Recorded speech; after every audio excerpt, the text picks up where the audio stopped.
And welcome once again to Investor's Edge. I'm Adam Sarhan, in for Gary Kay, who's out today. Today is Friday, April 24th, 2026. We have a great show for you tonight. As always, want to thank you very much for being here. Before I go into the show, I'm going to read some notes directly from Gary. Just as a quick housekeeping reminder, this is a show about you and your money and all of the fun points in between. If you don't get the show in your city, you can go to GaryK.com, listen live or archive. If I tend to go too fast or speak too fast, you can pause, rewind, fast forward on any device you want for free, all on GaryK.com. Also, you can subscribe to Gary's Morning Notes sent directly to your inbox for free. Follow Gary on X, formerly known as Twitter, by just pressing the button.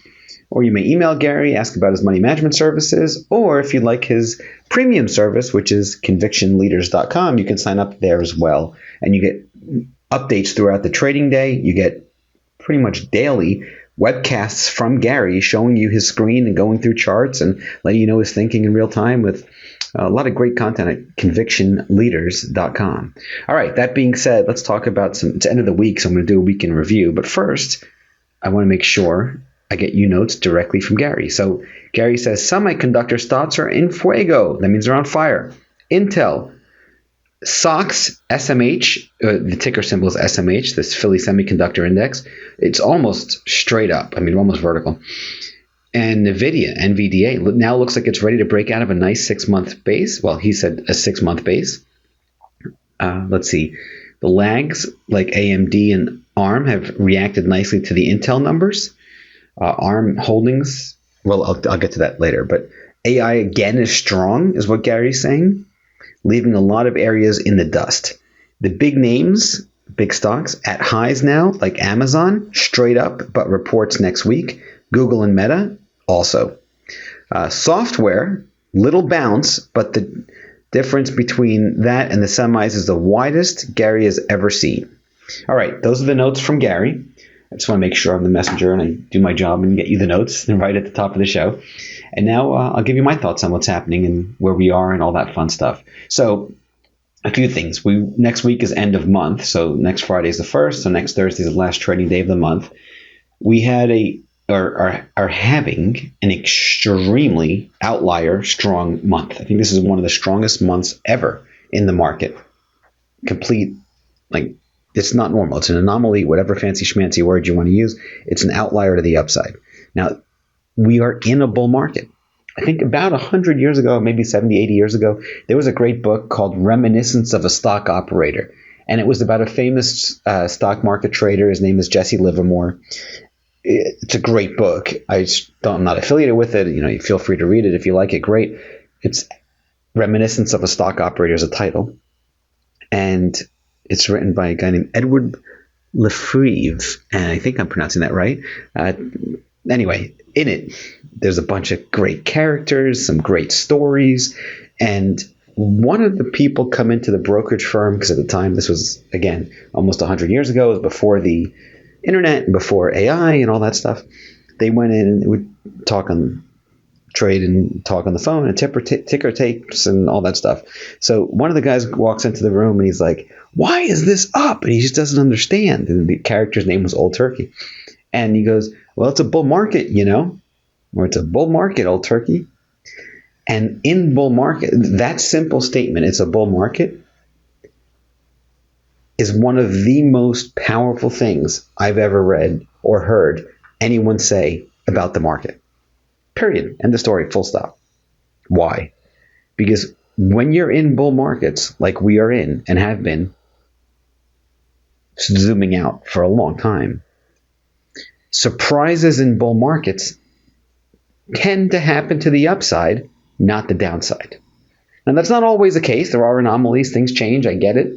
But for the most part, the market goes up in a bull market. That's the whole point, right? It takes the stairs up and the elevator down, is the old adage on Wall Street. What does that mean? The market goes up, goes sideways for a little bit, pulls back, and then goes up again. New highs. All right, so where are we right now? Well, we're in new high territory. The SOX, the Semiconductor Index, as Gary's mentioned, is the strongest area in the market right now from my standpoint. Leadership, AI is waking up after a 6-month base. If NVIDIA does end up having a strong breakout here, that can easily help the market shoot higher. I think NVIDIA, let me check. So if you, let's see here. I use marketterminal.com for just about everything. There's a tab called Markets, and you can type in ETF holdings right under it, and you can see the holdings of any ETF that's out there. And you can see the weighting. So NVIDIA currently is 8.88% of the NASDAQ 100 of the QQQ. That means out of all the stocks in the NASDAQ 100, NVIDIA has the largest weighting. Remember, these are market cap indices, right? So has the largest weighting out of all of these stocks in the NASDAQ 100. In the S&P 500, NVIDIA has the largest weighting there as well, and that's 7.59% of the entire index. So if NVIDIA breaks out and goes up, it's probably going to be bullish for those two indices. And NVIDIA's been going sideways for the last 6 months.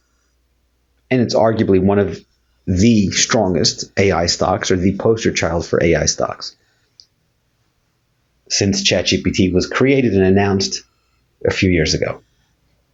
So decades ago, there was an old adage that people would say, what's good for GE is good for the market. And then it was what was good for Apple is good for the market. Throughout history, when you study markets, you see humans, because remember, humans are creatures of habit. Human nature doesn't really change. You walk into a crowded theater, yell fire, people are going to run. Doesn't matter their language, their height, their weight, their economic level, their intelligence, education level. It doesn't matter. Humans are humans are humans. We're creatures of habit. We do this. That's why the markets work. That's why charts work. Charts just show you human behavior on display. And people get enamored with these glamour names or these institutional sweethearts or whatever. Nifty 50 way back when was again, the glamour names du jour, right? They're the headline stocks. And 10 years ago, Apple was dominating. Now it's NVIDIA's turn. Decades ago, it was GE. So they said what's good for GE is good for America, right? Now it's NVIDIA. It just, that's how markets work. They get fixated on themes, disruptive themes in the economy. 100 years ago it was railroads, and then it was airlines, and then it was automobiles for a while, and then most recently dot-coms in the late 90s. And then you had real estate stocks had a big move.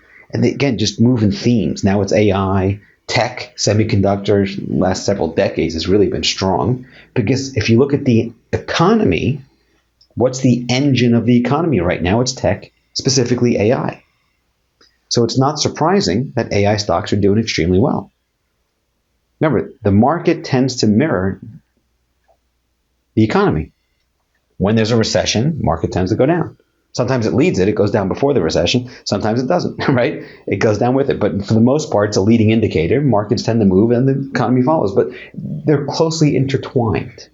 Not always. Of course, there's exceptions. I'm just speaking broadly here.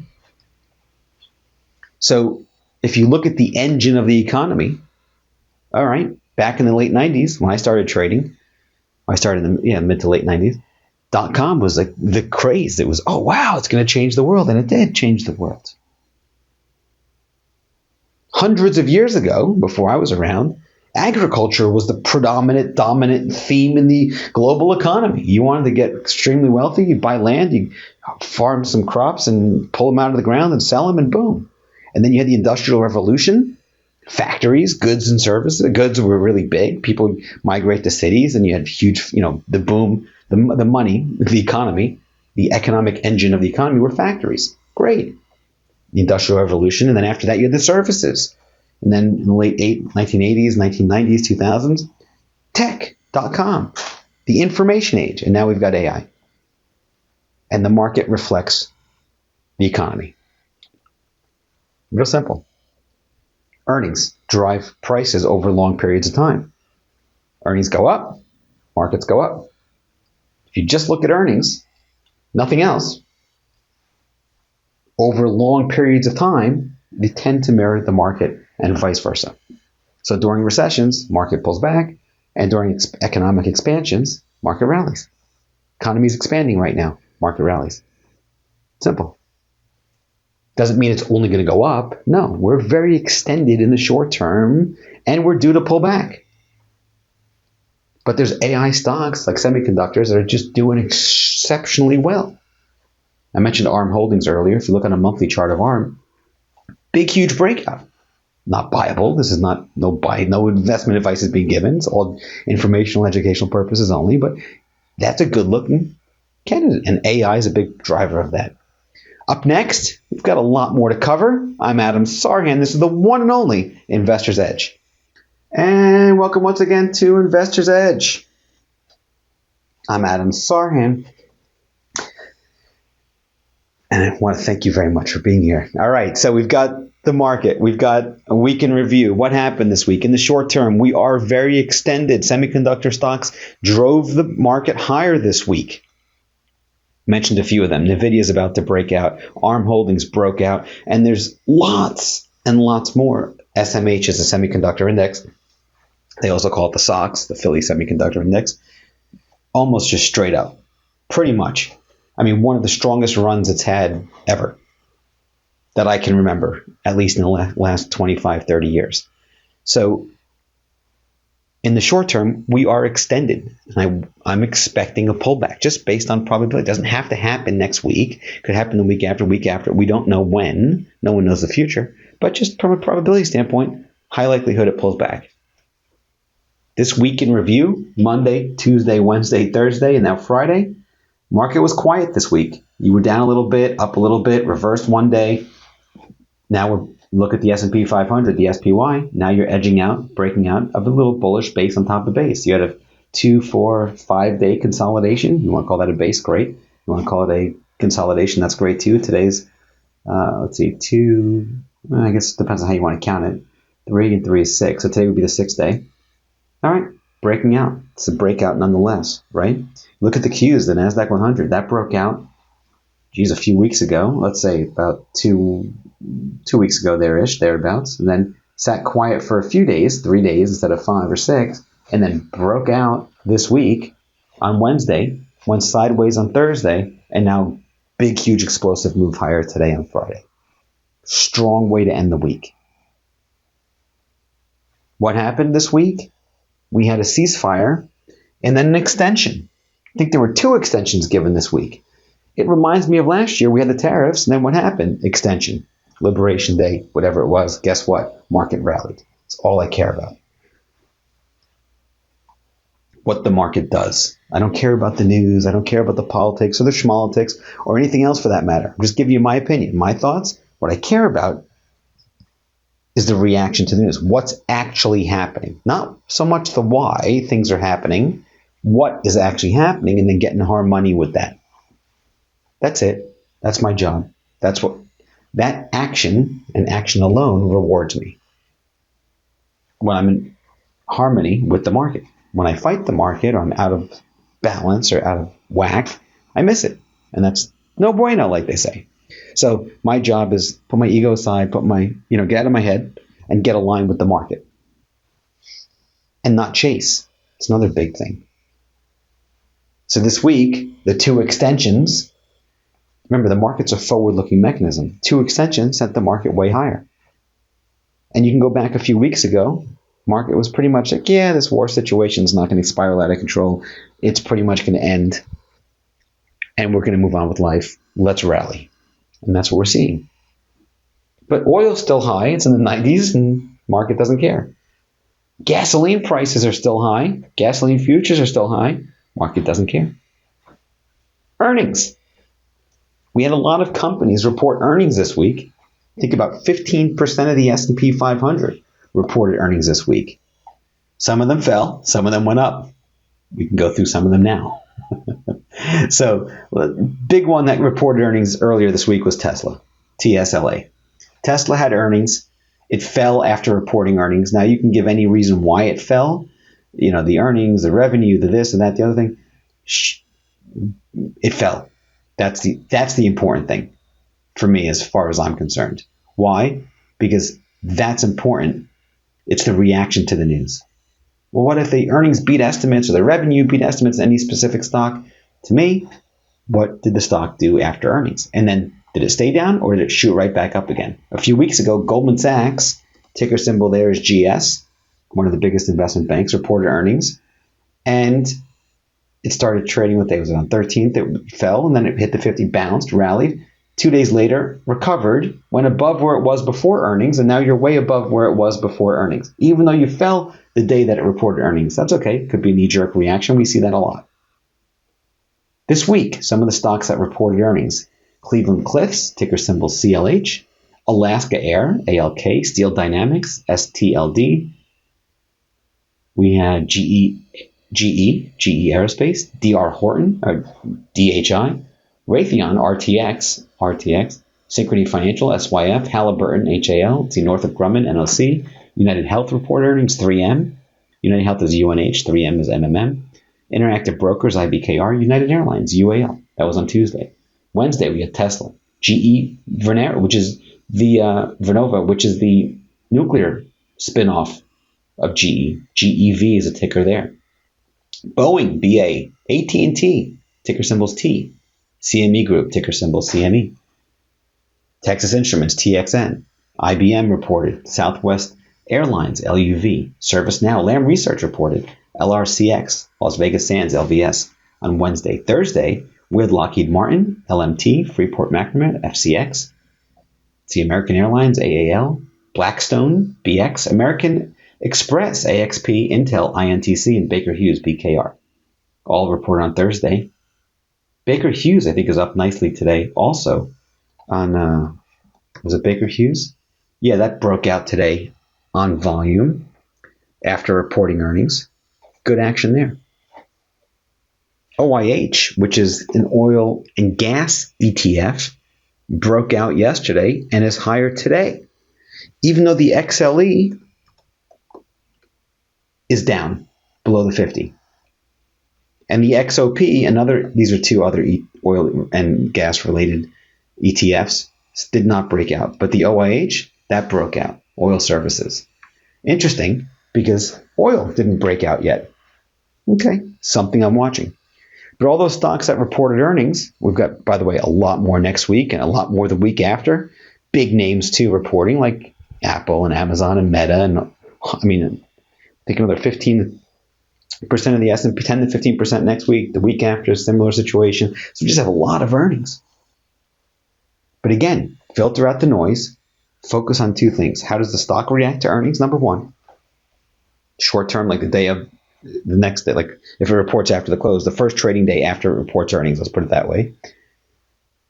And then what happens right after, a few weeks, a day after, 2 days after, 3 days after. If it goes down like Goldman Sachs did, but then quickly rebounds and gets above where it was before earnings, then guess what? It's not necessarily a bad reaction anymore. It was initially, but no longer. Same thing if it goes up and then it rolls over. So I keep these lists fluid where it's like, okay, it's up the initial reaction and then what happens a few days or a week or so afterwards. That's one thing I look at. And the other thing is the market. Remember, all the major indices are the S&P, it's 500 stocks. The NASDAQ 100, about 100 stocks. I think Google's in there twice or something like that, but let's just say it's 100 stocks. The Russell 2000, 2,000 stocks, so on and so forth. It's a basket of stocks. The stocks are going up, great. Basket's going down, also great. We want to know. So that's what I look for earnings, is the reaction to the news from the market and from the stocks. Up next, we've got a lot more to cover. I'm Adam Sarhan. This is the one and only Investor's Edge. And welcome once again to Investor's Edge. There we go. I'm Adam Sarhan. As always, want to thank you very much for being here. All right. So we covered a lot so far. The reaction to the news. We covered earnings season, which we're in now. We want to look for during earnings. We want to see what the stock does, how the market reacts, so on and so forth. And then some of the things we want to pay attention to is levels of extension. How far extended is the market? How far extended is the stock? Did it have a huge move up like the semiconductors? And then if it did, am I going to step in and buy it now after a big move up? I want to, but I'm not going to. It's too extended. So again, that's where the emotions versus logic comes in, right? Which is the next thing I want to speak about as I zoom out and give you, I don't talk every day like Gary does. So when I'm on, I like to zoom out and give you high level, actionable timeless lessons that you can apply pretty much anywhere. So one of the biggest things that changed my life with markets, even outside of market, just changed my life, was when I understood that inside all of us, we have an emotional side and we have a logical side. Rational, emotional, whatever word you want to use. And they pretty much determine our decisions, and they battle back and forth. In the market, it's easy to see it because people are emotionally attached to their money. I like making money. I don't like losing money. Notice my language. The word is like. That's an emotion. And I don't know about you, but if you've ever seen somebody really get charged up emotionally, are they making sound decisions, or someone who's calm, cool, collected? If you had to put money on two people, one's calm, cool, collected, making a decision, and the other one is yelling and screaming and jumping up and down and going crazy, and just emotions have taken over. Logic is out the window in most of those cases. I saw a couple fighting at the mall the other day. Just fighting. The lady was screaming at her husband. I don't know what the reason was. It doesn't matter. She's in a public place and outside of Barnes & Noble, and boom, just going nuts. She's not in good state. The emotions, it doesn't have to be that exaggerated. I just share the exaggeration just to illustrate the point. But when the emotions come in, the emotions tend to impact decisions. And most of the time, humans make emotional decisions, and they justify it with logic that fits their predetermined emotional decision. If I like this, I'm going to find logic to justify that action. I don't like that, I'm going to find reasons or logic that supports my emotional decision. That's just the way most humans work. And if you don't believe me, look around. People, I was just talking to my sister about weight and a diet or whatever she was trying to do. And she's in decent shape. And she said, we were talking and she's telling me all these things about the type of diet she's looking at and so on and so forth. And I'm just thinking, I'm like, it's very simple. It's calories in versus calories out. Calories in versus calories out. And by the way, I'm going to pause for a second. If you hear some binging noise, I don't know what that is. It might be some technical difficulty, but I can hear it. So I hope it stops. But I just wanted to share with everybody. I do hear it, so hopefully it stops. So calories in versus calories out. That's all that any diet really matters. What does that mean? So if you want to lose weight, logically it makes sense. Emotionally, it's very difficult. That's why most people are overweight. Same mall I was at yesterday, walk around and just look around. So I mean by look around. But it's not just the human brain, it's not just a logical, robotic type 1 + 1 = 2, I'm going to go do that. Exercise more, that means more calories are being burned.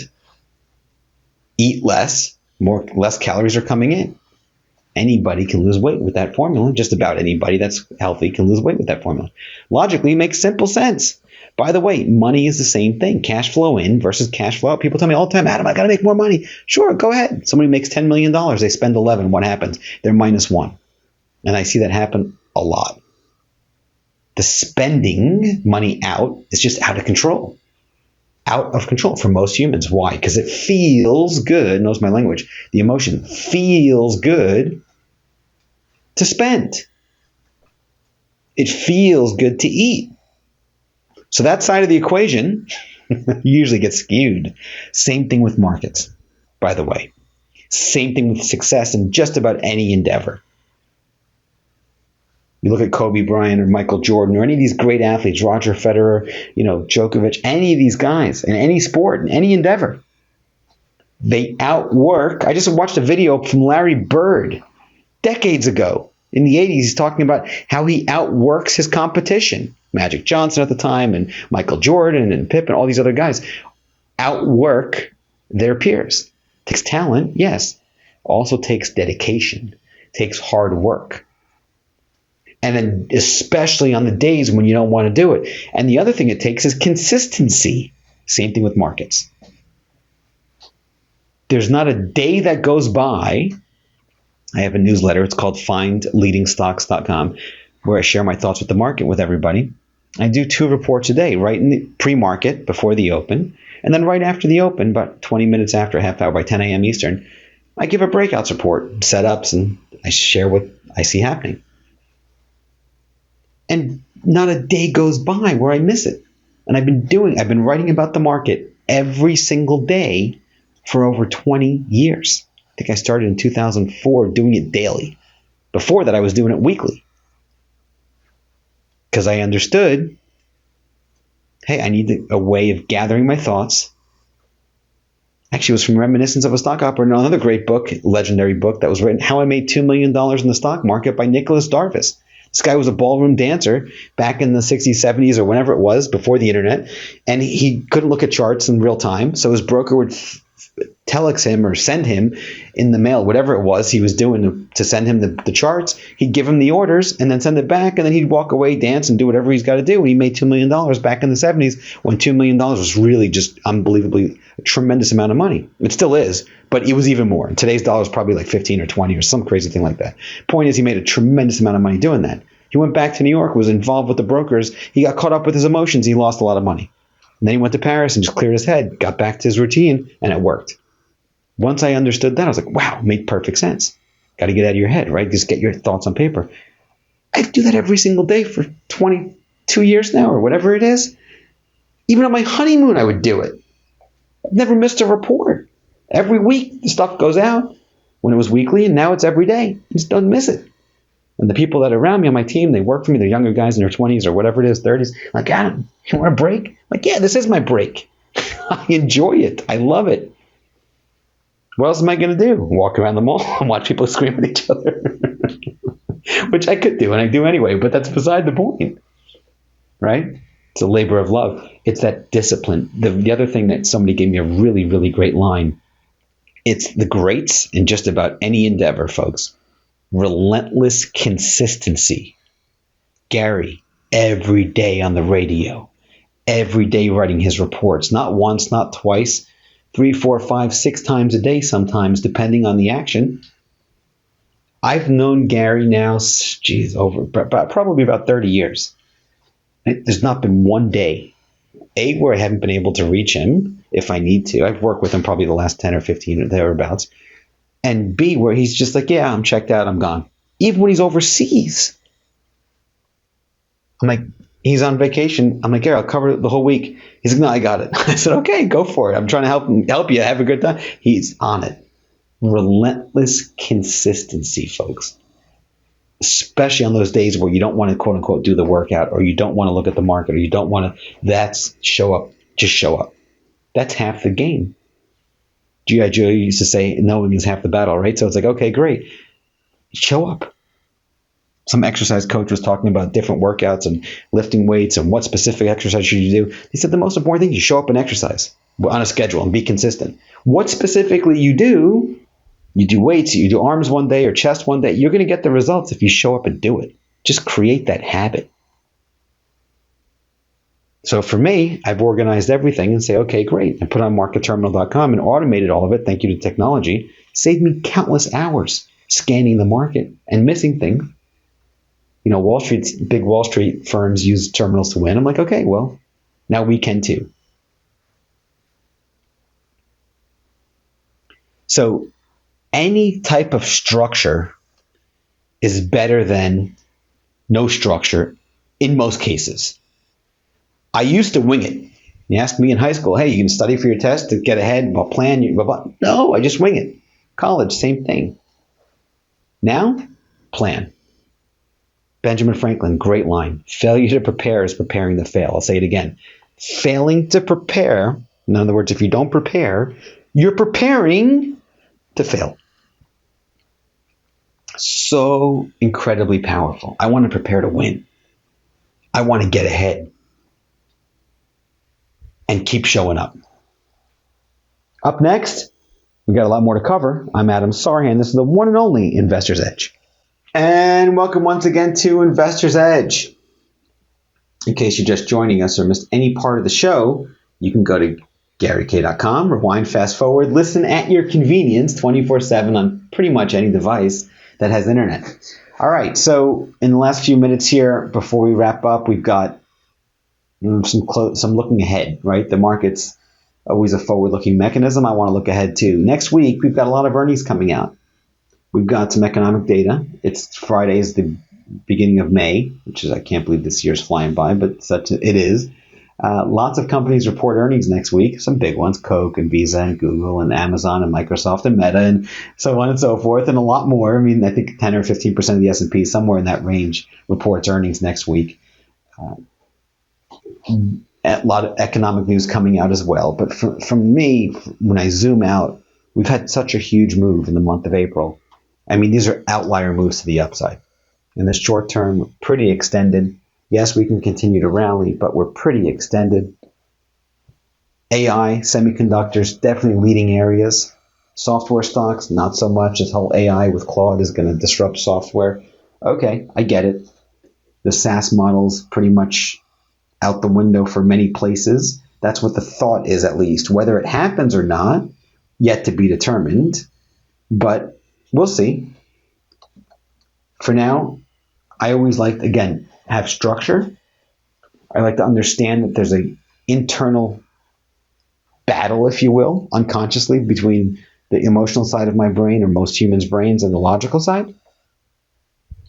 Actually, if you want to go deeper into that, I wrote a book. It's called Psychological Analysis. It was number one on Amazon every day for 3 months. You can get it on Amazon or Barnes & Noble, wherever you want. And the idea is that, in my opinion, fundamental and technical analysis is not enough to beat the market. If they were, everybody would own a few islands in the Caribbean and be rich, and that's it, it's over. So there's something missing. What is it? It's that exact thing, the emotional side, what you do with the information. How do you bring out your superhero? So, and I've got cartoons. I think it's the only investment book that I know of with cartoons in it, where there's this smart money superhero inside all of us. He's the guy who looks like Superman dressed up, and the logical side of us. And then there's like a dumb money beast that runs around like a Tasmanian devil and makes emotional decisions. Those are the two cartoon characters. And you could just see different scenes as I go through, talk about cognitive biases and talk about mental walls. You ever do something and hit a wall? I know I have many times. Many people do, especially in performance-based businesses. How do you overcome them? Be aware of them. Address them. Ray Dalio talks about this in his book, Principles.